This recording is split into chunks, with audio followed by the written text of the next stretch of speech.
High বলো সবাইকে। Good morning. আমরা বাজারে যাচ্ছি।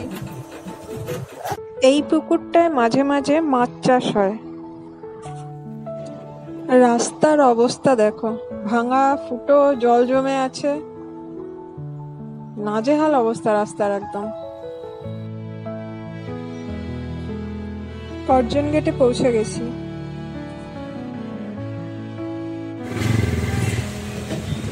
কোথা থেকে এসছো? কোথা থেকে এসছো? ছবি তুলেছেন নাকি আমার? হ্যাঁ, ভিডিও করবো। কোথা থেকে এসছো বলো? মুর্শিদাবাদ। ওখান থেকে এখানে?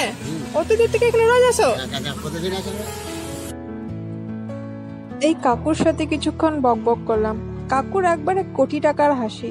জানতে পারলাম প্রতিদিন মুর্শিদাবাদ থেকে উনি বর্ধমানে আসে সবজি বিক্রি করতে। রাত্রে 10টার সময় বেরোয়, এখানে ভোর 3টে-4টের সময় পৌঁছায়। এটা প্রত্যেক দিনের রুটিন ওনার। এটা বর্ধমানের তেঁতুলতলা বাজার। সকালের দিকে দোকানগুলো সব বন্ধ থাকে। কাকু নেমে গেছে সবজি বাজার করার জন্য। কাকু যাচ্ছে এখান থেকে মাছ নিতে। এটা মাছের হোলসেল মার্কেট। এখন তো ফাঁকা, সকালে প্রচুর ভিড় থাকে। আমি যেহেতু ঠিক মতো হাঁটতে পারি না, তাই আমি টোটোতেই বসে থাকি। দিয়ে কাকুকে বলে দিই যে এটা লাগবে ওটা লাগবে, কাকু নিয়ে আসে। মাকে দেখাবো, তুমি রাখো এখানে। মুখটা একটু হাসো না, এরকম করে আছো কেন? চায়ের কাকুর কাছে চা খেয়ে আমরা এখন চলে এসেছি কালনা গেট বাজারে। কাকু গেছে মুদিখানার দোকানে। আমার বাজার করা কমপ্লিট, চলে এসেছি ঘরে। মা এই সবজিগুলো গোছাচ্ছে।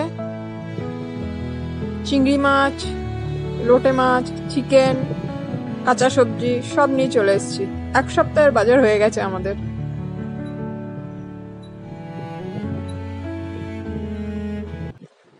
আমি চিংড়ি মাছগুলো পরিষ্কার করতে বসে গেছি।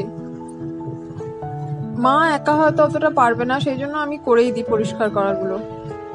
খুব ধীরে ধীরে করছি, তোমরা দেখে হাসতে পারো, কিন্তু আমি তাড়াহুড়ো করে খুব একটা কাজ করতে পারি না। তবে তাও এটা যতটা পারছি তাড়াতাড়ি করছি, কারণ আবার অফিসের কাজ নিয়ে আমাকে বসতে হবে। মালাইকারি বানানো কমপ্লিট। আরেকদিন পুরো রেসিপিটা দেখাবো। ছোট চিংড়ি মাছ দিয়ে বানানো মালাইকারি। আমাদের আজকের লাঞ্চ ভাত, কাঁচা মুগের ডাল, চিংড়ি মাছের মালাইকারি আর পটল ভাজা।